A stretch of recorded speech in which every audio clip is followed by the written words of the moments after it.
I'm ready when you are. Hello everyone, I'm Dan DanEatzTheWorld. Today I'm going to cook for you in Welsh, DanEatzTheWorld, a dish that I cooked in my first round of Masterchef. I call it tongues under the blanket. What I'm actually going to do is a braised ox tongue with a Swede blanket and then a Swede foam over the top. Posh as fuck. But what it is a braised dish which normally takes about 4 to 5 hours. As in Masterchef, I did it in 1 hour and 20 minutes. So we're going to go now. Timer, go. So we start with braising the ox tongue. So I'm going to trim this down. Normally, you would cook this off. First, you would boil it as it is, and that will get all the impurities out of the skin. But in this instance, because we're doing it for speed, packed with collagen. And that's what makes it such a delicious dish. Cut it into sections, and we're going to braise it. See that? That's what you want. Which will be the basis of our sauce. Should I cut the rest of it as well? Fuck it. It's a massive fucking tongue. Stop it. I'm actually making too much here. Is that a bad thing? Ah, fuck it. Let's do it all. Right, let's come round. Always wash your hands, especially when you're handling tongue. My very old, trusty pressure cooker. Okay, so we won't wait till it gets nice and hot. We're going to braise this in a classic mirepoix. Mirepoix in French, sofrito in Italian, onions, carrots and celery in Welsh. So this will be the base of the sauce. It's all about building flavours. Building flavours. Doesn't matter if there's skin in there because we want colour anyway. Going to be making a port and chocolate sauce. So yeah, then we want a bit of carrot in there. And we want some celery. And we're going to sieve all of this out, or pass it, as they say. So we're taking that over here. 1 bulb of garlic, straight down the middle. Juices. So they're just plain veg oil. Right, pan should be really nice and hot now. Tongue meat. What we want is that meat to caramelise onto the bottom of the pan. Okay, so this is exactly what you would normally do when making a sauce. You would put your trim in there, and it would be wasted because effectively you boil it to shit. And you get all of that flavour from the trim into your sauce. But because this is a braised dish, this meat can take a hell of a lot of cooking. It needs it. It needs all that cooking. So we're going to use it for both. We're going to use it to flavour our sauce, and it's going to be our meat. I'm just going to wash my hands a sec. Extra long tongue. Extra long tongue. Extra long tonguing. Right, what else can we do over here? Pea and mint fricassee. Come over here, please, cameraman. So we're going to have the stew in the middle with some carrots at the bottom of the bowl. And then on top of that, we're going to have a pea and mint fricassee. Now, fricassee is a French stew. It's not really a fricassee. What I'm making is kind of like a pea and leek puree with some pea and leek passed through it. So it's just a nice, minty, fresh counterpoint to that rich sauce that's going to be going with the tongue. Just throwing in my leek. No, I'm going to put it on a kid's plate because that's how I roll in my kitchen. Now, Swede. Everybody overlooks the Swede. It's a wonderful, underused vegetable. We absolutely love it. In France, they fucking hate it. They'll tell you celeriac, the best thing in the world. As far as I'm concerned, the humble Swede rocks. And that was one of the reasons why I made this dish. Swede, tongue, it's poor food, but I want to elevate this into something special. I'm just going to check the tongue. That's what I want. You come around here. See that? That's what you want. Check these bits in as well. Now, I'm not going to salt it, because if you salt it, all of the liquid's going to come out. It'll steam. We don't want that. You want it to caramelise, which means you want to keep the liquid out of it. Come back over here. So, I'm doing something pretty posh, something I learned in a restaurant. They were taking root vegetables, cutting them super finely on like a meat slicer, so into discs, and then they were steaming them. It makes like a sort of veil that they then like cover the dish with, and so then the dish just looks like one plain colour, completely anonymous. Okay, so cut as if I was a meat slicer. Slice number 1. There's not many people who are taking Swede and making it posh. So, I'm hoping that it'll change some people's perceptions of this humble vegetable. Final one. I'm leaving the skin on, as you'll see. I'm going to steam it for a long time. I quite like the colour that it gives around the edge. You like the camera? No, I think you're tripping on knocks. Thank you very much. So we're going to steam this. Baking paper. Lay it down. So it goes in. Lid on. And we will steam that. Now in a minute, back to our tongue. So that's got a really nice bit of caramelization on that now. All that brown, that is the caramelized ox giving off its flavor. We're also going to boil Swede as well. Blitz that down with a bit of cream, and I'm going to put it in this. I'm going to fill it with nitrous oxide. Yes, you heard me right, nitrous oxide.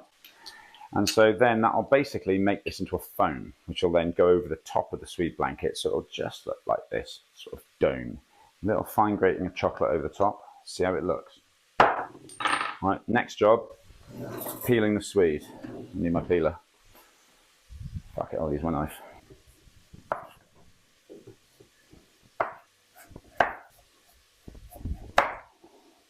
What's the inspiration for this? The brief they gave me in Masterchef, cook your signature dish. I cook an awful lot of dishes. Everything's my signature dish. I wanted to try and find a way to carve an identity, and it forced me to ask myself, what does cooking really mean to me? What excites me most about cooking? I love cooking food from all over the world. That's part of my bag. Food that means something to people, food that tells a story, food that's got history to it. Cooking that story and presenting it to somebody, like a book. I want to tell stories through food. It forced me to look at what is really important. So I would like to celebrate my culture. And one thing about Welsh food is that rather like lots of elements of Welsh culture, they've kind of been absorbed or just eroded away, just disintegrated over time. It's what happens when you're next door to such a big, influential, powerful empire. And Welsh cuisine particularly, it's kind of been reduced to lava bread, cockles and cowl. You know, the Welsh people have been on this island since there have been people on this island. You know, we can't have been living on lava bread and cockles for 4,000 fucking years. There's millennia of dishes and food evolution that has just disappeared, or it's been subsumed into English culture. So I wanted to take it on myself to not only research ancient Welsh dishes, but discover new modern Welsh dishes. And to me, that means reaching out, discovering techniques that people are using around the world and bringing it back to things that apply to us here now. Swede, hugely popular in Wales. Poor food. Okay, this is what I grew up on a Sunday roast, and many other Welsh and Irish people. It's poor food. Okay, it's rural food.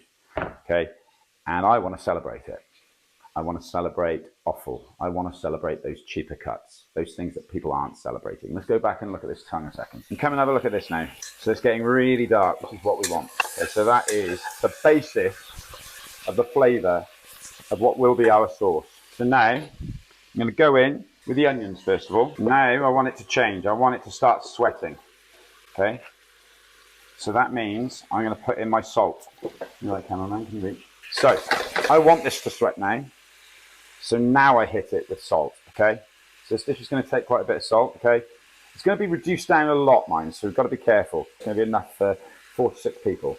That's it, okay? So 1 teaspoon of salt is all we want for this. You can add salt later if we need. You can't take it out. So that salt will react, okay, at the heat, and the salt draw the water out and start to stew, okay? So we're going back to the Swede and cut it into small cubes. Small is good, takes less cooking. So we're going to boil it, just plain salted water. And we're going to let that water boil right down, because one thing about Swede is it's packed with sugar. It's basically sugar beet. And we make granulated sugar out of sugar beet. You could make sugar out of this.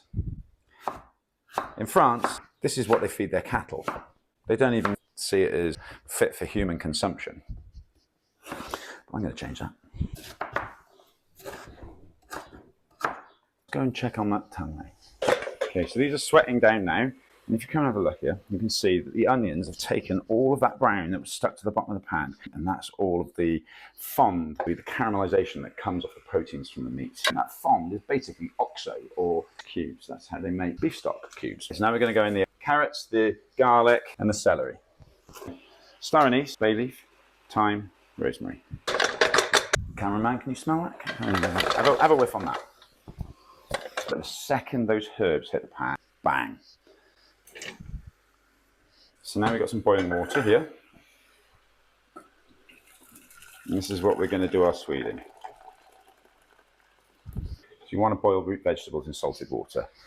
Really, you should be putting the root vegetables into cold water and bringing it up, so they say.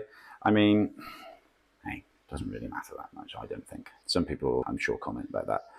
Put the amount of salt that suits the amount of product. So 500 grams product, once this is all finished. Okay, a little stir.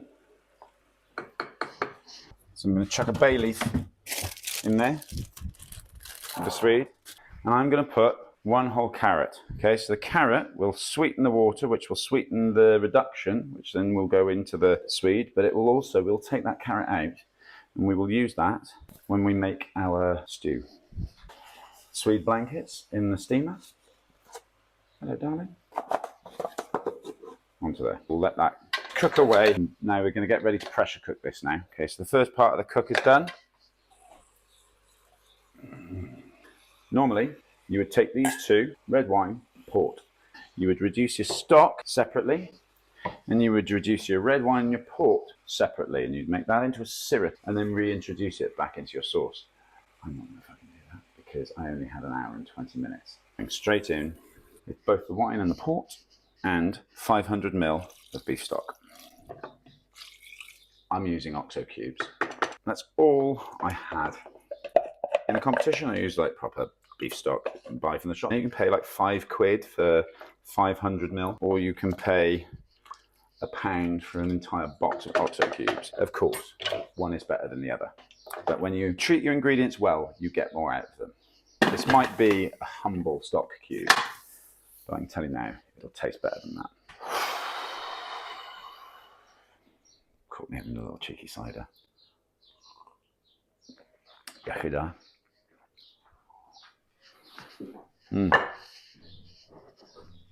So we can kind of chillax for a little bit here. That's got to cook for 45 minutes. Alexa, set a timer for 45 minutes. That's going to... 45 minutes, starting now. Cheers, Caveat. This has got to cook for a similar amount of time. Okay, so all that swede has got to, it's got to become really, really tender. That takes at least 20 minutes to boil swede. But then also I want to cook it further because I want all the liquor that it's been boiling in to reduce down and down and down and down. So all those sugars will go back into the product, which I'm then going to blend with a bit of cream. And it's going to go in here. Okay, so there we go. We'll come back in a couple of minutes. Oh yeah.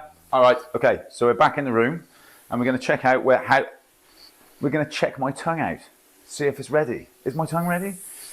Okay, I'm not going to take that off because it's pretty fucking dangerous. Okay, so this is the first thing we're going to look at. This has been steaming away for 35 minutes, so that is definitely done. So I'm going to leave that to the side now, and I'm going to let all of that boil away. I'm going to take that carrot out because I don't want it to be too cooked, because we're going to use that carrot now.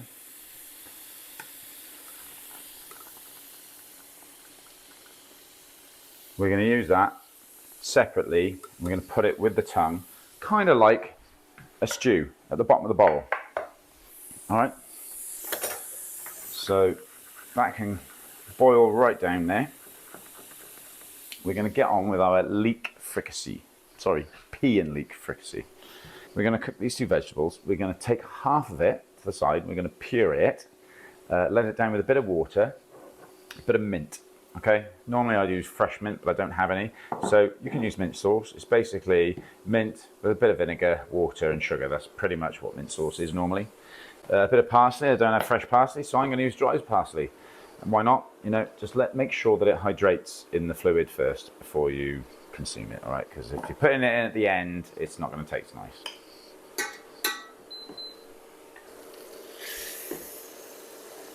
In with the leeks. We really don't want to put any caramelization on this. A little bit of salt, a little bit of white pepper, a little bit of water. We're going to steam it. Lid on. Where's my lid? Over here. Lid on, just on a crack, and I want that to evaporate. Okay, and then this is what we're going to blend in over here. I really smell that white pepper. So basically, in my esteem, white pepper you use with pale vegetables, black pepper you use with more robust vegetables. But you know, pale delicate stuff, leeks, peas, white cabbage particularly, white pepper, it just works so much better. Okay, and a bit of butter to finish off. Cook off those leeks. Okay, they need to be steamed well. Maybe 2 minutes. Could go in the peas now. Are they fresh peas? No, these are just frozen peas. Fresh peas are great, but I mean, the thing about frozen peas is they're frozen at the time when they taste the best. So when they reactivate, when you defrost them, they're going to be at their best. Okay, so don't look down on frozen peas. But yeah, the thing is, like, fresh peas are normally bigger, normally a better quality of pea. These are cheap peas. Just going to try the leek. Still not cooked enough. Lid back on for a minute. Because I've had these open all afternoon cooking, all the heat has gone out of my Arga. So anybody who's got an Arga, you'll know what I'm talking about. People will kill me for doing that, but I don't give a shit.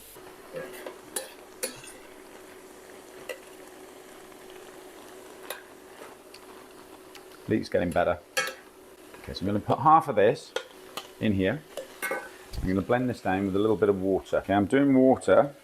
Water doesn't really introduce anything. It doesn't bring any flavour, but all the water's doing is making this a liquid. It's enabling me to make it a puree and for the predominant taste to be leek and pea. The problem with putting stock into everything is it no longer tastes like the ingredients, it tastes like the stock.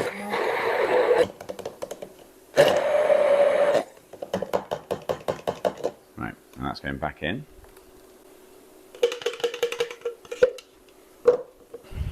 Oh, do.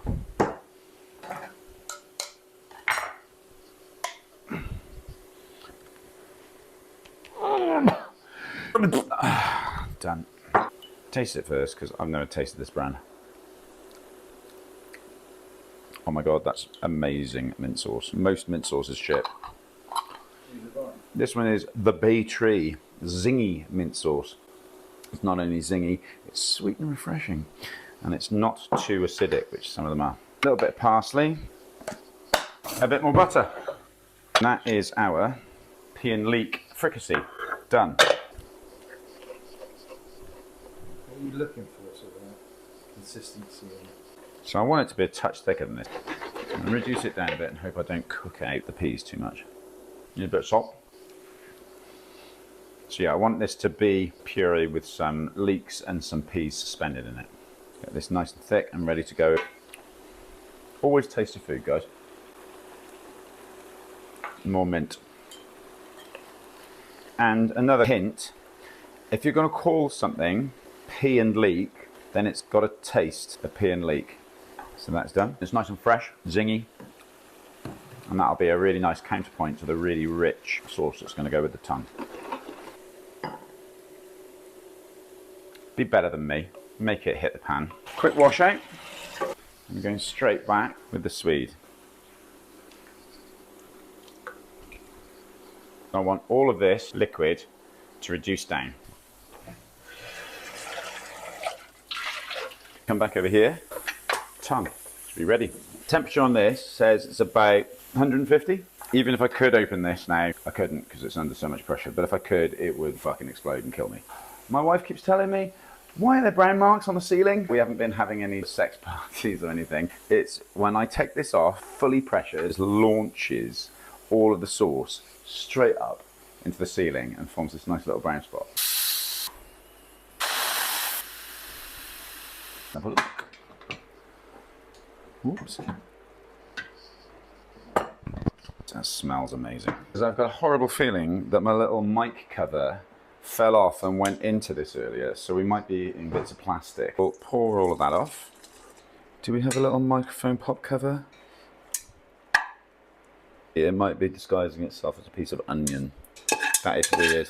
That is a mystery cameraman.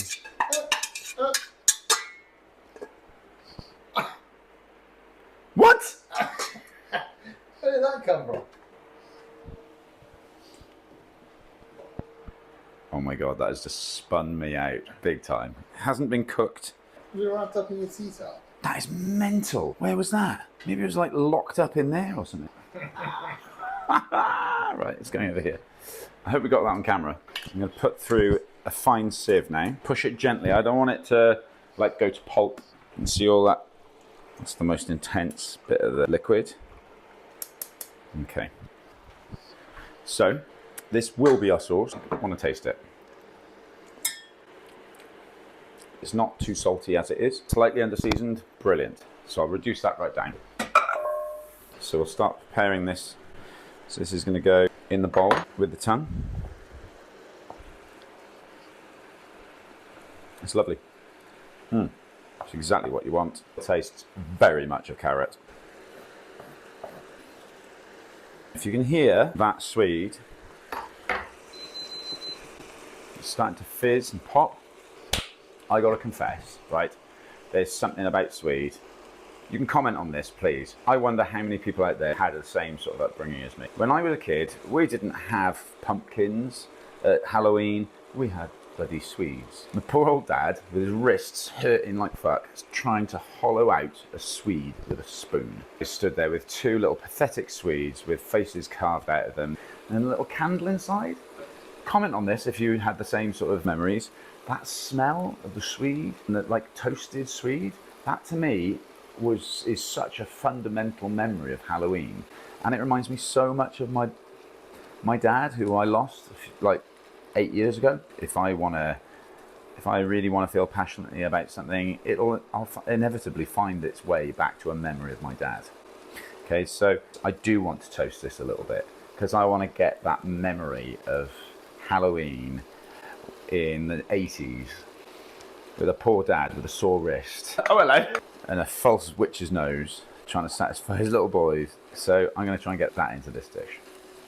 So we're going to take it a little bit further. All of that water's gone, so there's a lot of sugar in there now. This will caramelise quite quickly. You can hear that sizzling away. It's exactly what I want. You can tell we rehearsed this, didn't you? Oh, behind the scenes, nice. Here he is. Hello. Right, 4 eating tonight. Yakida. It's starting to get that smell, so I'm going to take it a little bit further. Toasted Swede. What kind of nutter would do such a thing? Let's check on this sauce in a minute. Come on. Probably put these overhead lights on. Better? Just don't blame me on how your hair looks. Apparently it makes me look a bit baldy. Is that literally just the liquor? So yeah, this is just the braising liquor. I'm going to pass it again through a sieve and basically reducing it down by half. Check for seasoning, whisk some cold butter, take it off the heat so it's not boiling at that point. We're emulsifying that butter into that hot liquor, and that thickens the sauce, gives it like a velvety sort of thing. And I'm also going to melt some chocolate into it at that point. Oh yeah. Oh yeah. Now we're getting toasted Swede.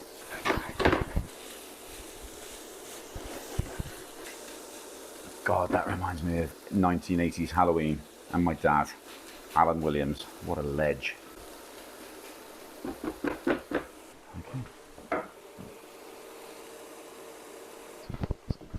He's gone again. I've lost my ring. Ray. Perfect. It's going to be my plating ring. Oh, yes. Let's really smell that toastiness now. Okay. Motherfucker. May just wait there. That is bust. A bust? Yeah, sorry, dude. No, that's bust. Cut there. So that's all our toasted Swede flavour coming off the bottom of the pan. Absolutely fantastic. And this is going to be our foam. A bit of cream, got to be thin enough that it'll pass through a little hole in this siphon. I shops at Waitrose, don't you know? I'm fucking posh, I am. I normally shop at Lidl's and Aldi's, to be honest. Since I did Masterchef, I've had reason to go and find ingredients in Waitrose. First time in my life going in there recently, just because I wanted a certain type of potato. We don't want any lumps, otherwise it'll stick in the siphon, cause a blockage, and then it'll just go everywhere. Can you hear that? That means, yeah, you cannot take it any further than that. The fat and the collagen are starting to fry. It might be over-reduced, so we're going to try it. What you want is for it to coat the back of a spoon. When you pass your finger through it, that means it's the right consistency. If you've over-reduced it, just bang a little bit of water in there. As long as it hasn't burnt, it'll be all right. Ooh la la. Back into the pan. Wait. With my spoon. That is super rich. It's the right consistency. We're going to make it even fucking better. It's missing chocolate, so we're going to chuck one in. 70%, just one square. We don't want it only to taste the chocolate. Thicken it up with a bit of cold butter. Monty Beurre.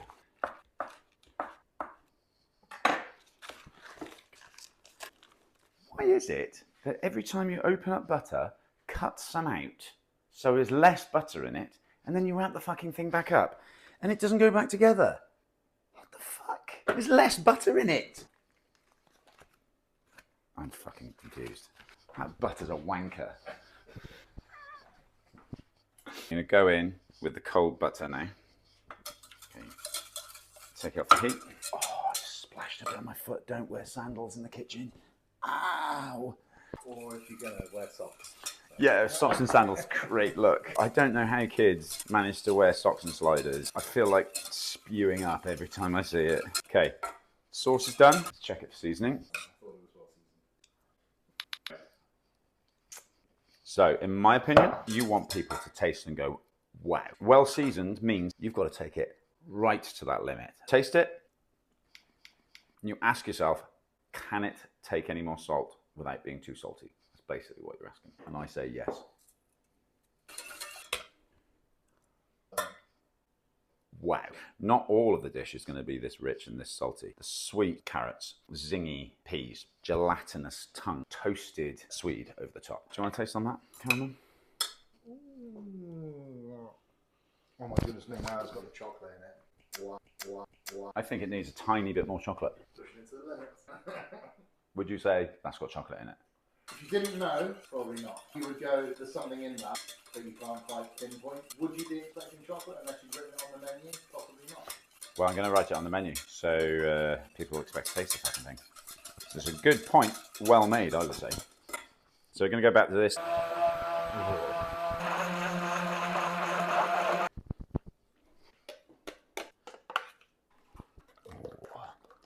What's it called? Those videos about noises. ASMR? Yeah, so if you're into ASMR, come and have a listen on this. Oh, reminds me of when I was younger. There you go. Now we're going to get this ready. So this is basically forcing the puree, or whatever you've got inside there, through a tiny little hole using NOx, nitrous oxide. Little canisters like these on the floor. Loads of them around my house. Not my kids, I'll add. Let's fill this up.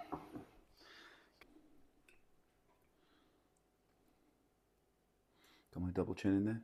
No double chin? I can't see it from my house. See it from my house. That smells of 1980s Halloween. So I'm very pleased. Your lid goes on.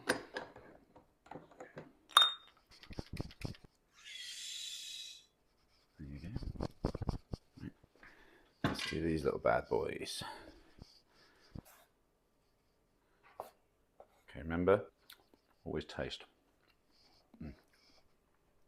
It's the collagen in it. It just gives it such a richness without being fatty. It's just utterly delicious. Right. Do you want to try a bit, cameraman? Go on.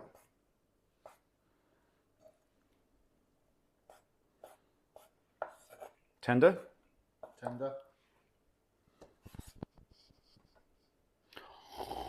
This is going to be so good. Right. Avalanche. Okay. Needs a little bit of seasoning. On the heat, the touch of this sauce.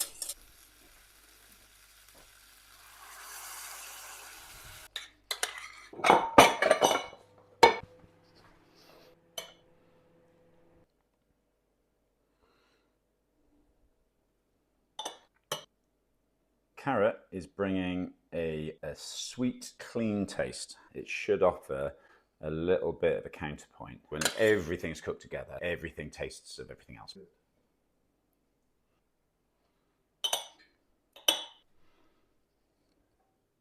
So, I will remind you that Anna Hoare herself referred to elements of this dish as a stroke of genius. Minted pea and leek fricassee.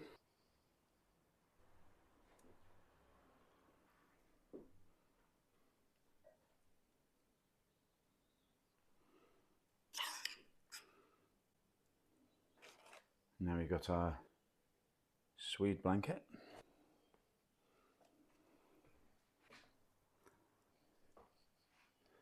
Bye-bye. Tuck it in. There's a little blanket. Stop it. Don't shout. Oh, gosh, listen to that. Here we go. Whoa.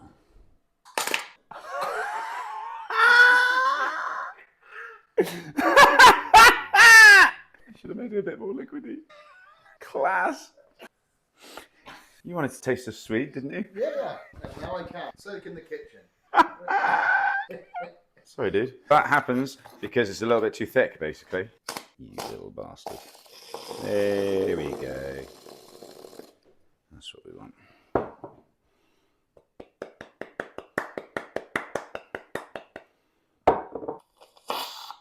I think you're playing a dangerous game and I'm going to step back.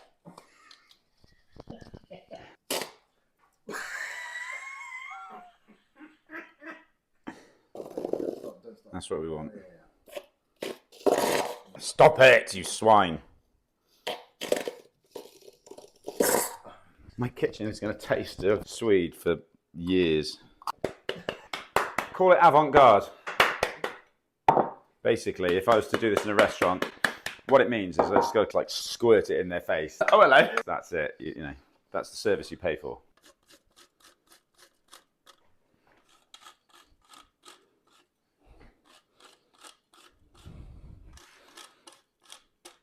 In honour of this video, my kitchen has just been covered in toasted Swede puree.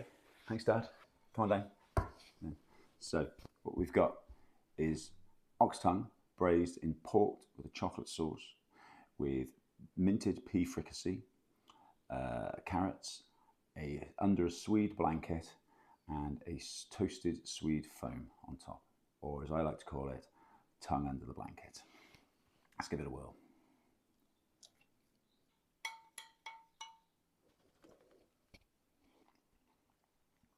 I have to say, I think that's fucking delicious. Oh, mate. Yes. I'm going in for more. Cameraman, you're going to have to try this. So, yn Gymraeg, swedjen a thafod. A mae'n bendigedig. Mae'n fel cinio dydd Sul, elevated. Ti'n gwybod? And it's absolutely fucking lush.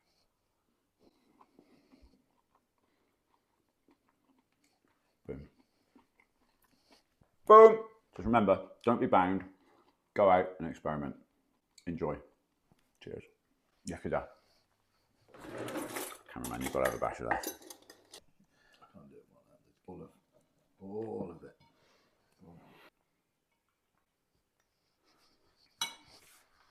Holy fuck.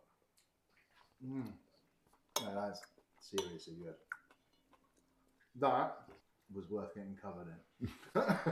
Because it is delicious. In the competition, the things that I learned from my feedback, don't put quite so much fucking chocolate on the top. Because Anna was like, it's a chocolate dish. So now, I think it complements it more.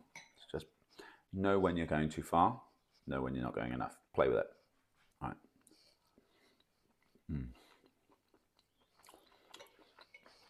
God damn, that is good.